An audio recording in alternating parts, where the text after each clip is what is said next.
Week 4, tight ends, everyone's favorite position. We're doing start sit here. Pretty much everyone's a start at this point for tight end. But Keegan, tell me who you are starting at tight end this week. We are going to the well of Muth this week in the Pat Freiermuth start of the week at the tight end position. Found the end zone last week on 3 receptions, 41 yards. That sounds so awful, but for tight end land, that is a fantastic day. Listen, Texans have surrendered 16 receptions for 158 yards and a touchdown over the last 2 weeks. The Colts and the Jaguars tight ends currently ranked bottom 10 in the NFL in fantasy points allowed to the tight end position. Right now, I want you to tell me who leads the league at the tight end position in end zone targets. Jake Ferguson. It's Travis Kelce and Pat Freiermuth with 4 apiece. Damn it. Oh, wow. I was super confident, too. I thought it was the Ferg man. We both said it together. According to PFF, someone eating something? Is someone eating like a cracker? Yes, dude. Aidan has a wrapper or something by his microphone. Wait, are you eating a cracker? Just clicking a damn pen. I was like, no. is someone hitting a greedy saltine? No, I was so confused. I'm playing with a pen. I'm just a fidgeter. All this during my segments. All right, look, Pat Freiermuth, start him, get him in your lineup. On to the next one, please. All right. Aidan's turn to talk? Yeah, my turn. Or as I should Keegan be saying, hates this episode bro. so much. Oi, bro, down to London we go. No, Evan Engram. Engram, baby. Evan Engram. No, I'm not doing Kyle Pitts. I like to have fun. No, Evan Engram. Welcome to the starting lineup, dude. This guy's sneaky trending in the right direction, bro. 8 targets, 2 games in a row, good for 6 catches, 57 yards, and 7 catches for 67 yards. This guy, especially for the tight end position, I'll take that any day of the week, baby, especially early morning Sundays. I love that. Not to mention the Falcons have given up the first. Oh my God, I can't talk tonight. They have given up the 4th most. They have given up the 4th most amount of points to tight end thus far, along with 2 touchdowns. So I'm going another bold prediction because that's just what I do. I'm just calling stuff out. Evan Ingram's finding pay dirt, and I'll be sleeping. I'll be sleeping probably. He's going to get pay dirt. I'm going to wake up. I'm going to have every one of my DMs and mentions. You're so smart. How did you know? And that's just what's going to happen. So Evan Engram, baby, get yourself some fish and chips. You earned it, my brother. Perfect. Evan Engram scores. Christian Kirk doesn't. Yep. I love that. Okay, so I'm staying in the same game, baby. Don't do this. Staying in London. I am staying. I'm getting up at 6:30 to grip it and rip it. I have got Kyle freaking Pitts is my start of the week here. I really can't quit this guy. I've got a problem.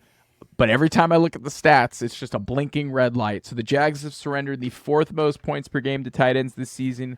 Kyle Pitts' underlying numbers remain elite. 19% target rate, 86% route participation, 35% air yard shares. He has one of the best roles a tight end could ask for. He looked a little gimpy, but he burnt that corner on what should have been a 90-yard walk-in touchdown if Desmond Ridder wasn't awful at quarterback. Ridder is bad, but Pitts is going to continue to get targets at the tight end position in a positive matchup. You want the tight end who's going to get targets. Also, Kyle Pitts is returning to London. Can we remind you all of everyone that drafted Kyle Pitts his rookie year? The last time he was in London, 9 catches, 119 yards, and a touchdown. The best game of his career. Country roads, take me home. They're singing it when Pitts gets in the end zone. They're going to unleash Kyle of Downton Abbey. They're going to be chiming the big Pitts clock. They're going to be walking Pitsy Road. Whatever lame pun we can do it, fire me up. He's getting in the end zone this week. Kyle Pitts is scoring a touchdown. I'm planting my flag. It's happening. All right, there we go. Before we move on to our sits of the week at tight end, if you have made it halfway into this episode, we appreciate you for being a part of the mean team. If you haven't had a chance, like the video, subscribe, turn on notifications to make sure you don't miss any of the content that we have coming out every single week. Keegan, you seem really juiced about this segment. Who are you sitting here at tight end in week 4? I mean, it doesn't even matter at the tight end position. Really, does it? I'm going to say something. Tight end. Which one I doesn't honestly matter? picked a player just to like feel something and say something bold. Dallas Goedert. Just sit him this weekend. No. I think going. last year we saw this beginning, and I think we're always just like wanting and hoping that Dallas Goedert will be one of these elite tight ends that you can play every week. But I just think the fantasy production comes too much from Jalen Hurts tush pushes, DeAndre Swift 160-yard games, AJ Brown deep balls, and Devontae Smith playing really good wide receiver. And there's not much left after that. The passing game has definitely regressed for this team this year. They're trying to manufacture touches for Dallas Goedert, like behind the line of scrimmage, weird tight end bubble screens. And I just don't think that's the best way to get him production. Like there's some obvious play calling regression for the tight end usage, I think, for the Philadelphia Eagles.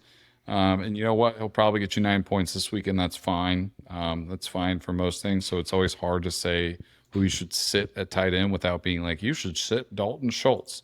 But yeah, I just don't think the Dallas Goedert game this week is going to happen. I mean, Washington's actually the 6th best team against tight end in fantasy points per game right now too. So it's kind of a sneaky bad matchup for him. And I just think the way the offense has played out for the Eagles, it's another week where you'll probably be disappointed by Dallas Goedert, and he'll have like 4 touchdowns for 30 yards. Or four receptions, not 4 touchdowns, because that would be crazy. That is saddening. Wow, that was a sad. I stand with Dallas Goedert. That was a sad. I stand with Dallas Goedert. I kind of am with you though. He should be better. I don't get it. Like, let's get him involved more. Back-to-back weeks with 7 targets and hasn't found pay dirt yet. I think they're just like but he never scores touchdowns. They're poopy manufactured targets until this week, and they're never going to throw the ball in the red zone. They go into the red zone, and they go it's into very the red zone, forced targets. It's very They're doing like the it's just tush like push trying to from like check a box. Yeah, like dude, they're gonna tush push from like 35 yards out. At some point, they're doing it from the 3-yard line. They're doing it from the 3-yard line now. It's terrible. It's so annoying to watch. Just stop it. Well, no one can. So maybe we just eliminate it because it's ass. Aidan, I think we have the same sit, right? David Njoku. I am sitting David Njoku as well. He's honestly like. He's not very high ranked to start with, so like this is probably just like another one I get like shit on for. But yeah, no, the Ravens have given up the second least amount of points to tight ends this year, just 4 points a game to the position. They haven't given up a touchdown yet. On top of that, Njoku hasn't seen more than 4 targets a game or scored more than 6.8 fantasy points. His role sucks. It's not a good role. It's like Elijah Moore is just pretty much sucked up his targets and DPJs in what is already a bad. Yo, come on. Sucked up and DPJ? What is going on here? Come on. The people need me. The mean team's listening. Yeah, no, just a bad matchup. If you haven't seen our other matchup previews yet, or not our matchup previews, our start and sits, I already said to sit Deshaun Watson. So, yeah, pretty much sit all of his pass catchers, not named Amari Cooper. Correlation. That's just some bonus sits for me. Yeah, we're correlating here in our tight end video. So, yeah, David Njoku, welcome to the bench, brother. You said it really well. Second most fantasy points rendered to tight ends. And Njoku's barely been used after being touted as the star of the Browns camp this offseason. He's the clear third option in this offense, where like Amari Cooper and Elijah Moore both have like 25% target rates, and he's at like 11. And you guys got to hear this. What do you think David Njoku's average depth of target is this season? 4 yards. It's 1.5. It's like Jesus Christ. He's getting the Rondell Moore target. He's getting the Rondell Moore targets, bro. He's getting used like Debo. Yeah, you're benched, David. He has 1.8% of their air yards, like total air yards. He has 1.8%. That's I would take all of his lowers. All of his lowers on the. He's an afterthought, and he doesn't have a single end zone target. It's like if you're not getting targeted in the red zone, what are we doing here? I don't. If they're not going to run him deep, Deshaun Watson's not going to throw it to him. Like Deshaun Watson just loves to throw the ball deep. So if he's not running deep routes, it's not going to be working for Njoku. Just leave him on the bench. That's what I would take it. Leave all tight ends on the bench. Get rid of the position, dude. That's it for our week 4 preview. We went through our favorite matchups and matchup spotlight. We went position by position and gave you fantasy start sit advice for week 4. Keegan, before we jump, anything you have to say to the listeners? Nope. Please stop. Please stop talking to me about my Josh Kelly $80 bid. Please. It's been a couple weeks. I'm sick of it. I don't need to hear about it anymore. Yeah, I keep seeing that in your mentions. I got another one today. No. I got another one today. I favorited it. I like You it. You should start them hashtag because of the content. Just leave me alone. All right. I wasted my money. My money's gone. Leave me alone. Yeah. But that's it. Aidan, what do you have to say to the listeners? Bears 31, Broncos 28. Bears down, baby. Let's go. Thank you you everybody reverse. for tuning in. Until next time.